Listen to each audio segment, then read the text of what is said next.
नमस्ते नमस्कार दोस्तों, तो आज भारत की झोली में आ सकते हैं 4 गोल्ड। विनेश फोगाट पर होंगी सबकी नजरें और पेरिस ओलंपिक में आज भारत का 12वां दिन होगा। भारत के लिए यह दिन बहुत खास हो सकता है। आज भारत के खाते में कुल 4 गोल्ड मेडल आने की उम्मीद है और पेरिस ओलंपिक 2024 में आज यानी 7 अगस्त बुधवार को 12वां दिन है। भारत के लिए 11वां दिन काफी दिलचस्प रहा, जहां भारत को निराशा के साथ सफलताएं भी मिली।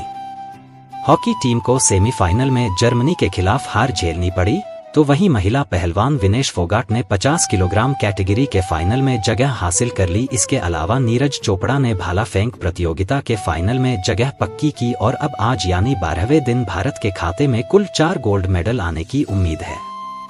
गोल्ड मेडल के लिए लोगों की सबसे ज्यादा निगाहें विनेश फोगाट पर होंगी। कुश्ती के अलावा 3000 मीटर स्टीपलचेज में, marathon race, world mixed relay final और वेटलिफ्टिंग में गोल्ड आ सकता है। वेटलिफ्टिंग में मीराबाई चानू एक्शन में दिखाई देंगी, जिन्होंने टोक्यो ओलंपिक में सिल्वर मेडल पर कब्जा किया था। इसके अलावा 3000 मीटर स्टीपलचेज में अविनाश साबले नजर आएंगे। अविनाश 3000 मीटर स्टीपलचेज के फाइनल में पहुंचने वाले पहले भारतीय बने थे।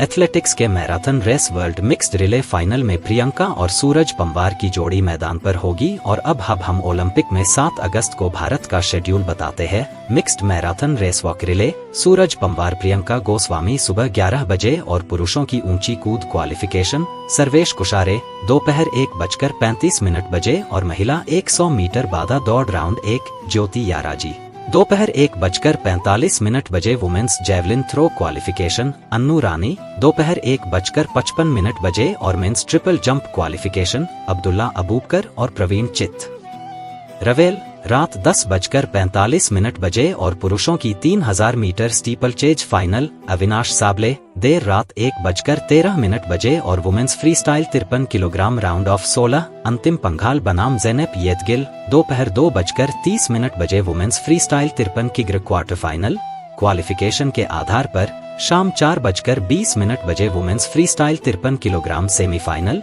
क्वालिफिकेशन के आधार पर रात 10:25 बजे। वुमेन्स फ्रीस्टाइल 50 किलोग्राम स्वर्ण पदक मैच विनेश फोगाट बनाम सारा एन हिल्डेब्रांट देर रात 12:30 बजे। और हम आपको ये बता दें कि मीराबाई चानू दूसरे पदक के लिए उतरेंगी। विनेश से स्वर्ण जीतने की रहेगी आस और मीराबाई चानू ने टोक्यो ओलंपिक में रजत पदक जीता था और एक बार फिर उनसे उस करिश्मे को दोहराने की उम्मीद होगी। एथलीट अविनाश साबले भी पुरुष 3000 मीटर स्टीपलचेज के फाइनल में चुनौती पेश करने उतरेंगे और भारत को पेरिस ओलंपिक खेलों के 12वें दिन बुधवार को भारोत्तोलन मीराबाई चानू से पदक दिलाने की आस रहेगी। जबकि एथलीट अविनाश साबले भी पुरुष 3000 मीटर स्टीपलचेज के फाइनल में चुनौती पेश करने उतरेंगे। वहीं महिला पहलवान विनेश फोगाट 50 किलोग्राम वर्ग के फाइनल में पहुंच चुकी हैं और उनसे स्वर्ण पदक जीतने की उम्मीद रहेगी।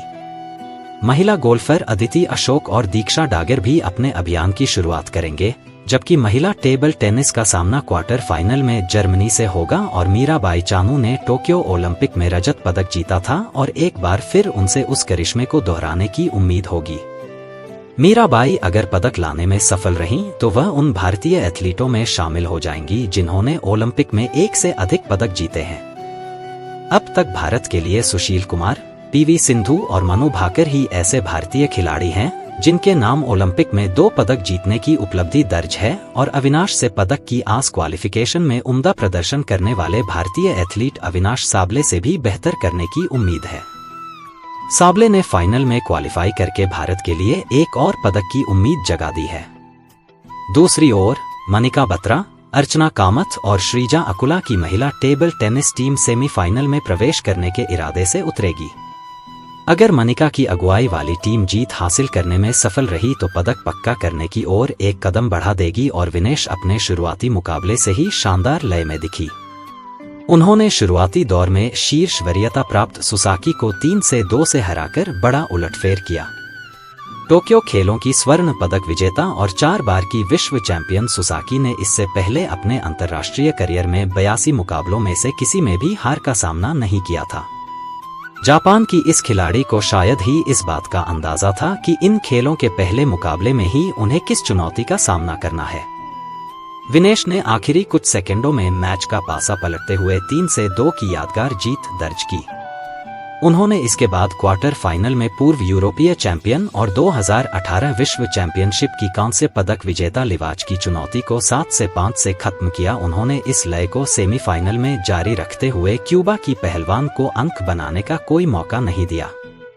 लोपेज ने शुरुआती राउंड में विनेश के पैर पर पकड़ बनाने की कोशिश की, लेकिन उनके अतिरक्षात्मक खेल के कारण भारतीय पहलवान को 1 अंक की बढ़त बनाने की मौका मिल गया। शुरुआती राउंड में बढ़त बनाने के बाद विनेश ने दूसरे राउंड में आक्रामक शुरुआत की और प्रतिद्वंद्वी पहलवान के दाएं पैर पर मजबूत पकड़ के साथ 5-0 की बढ़त बना ली।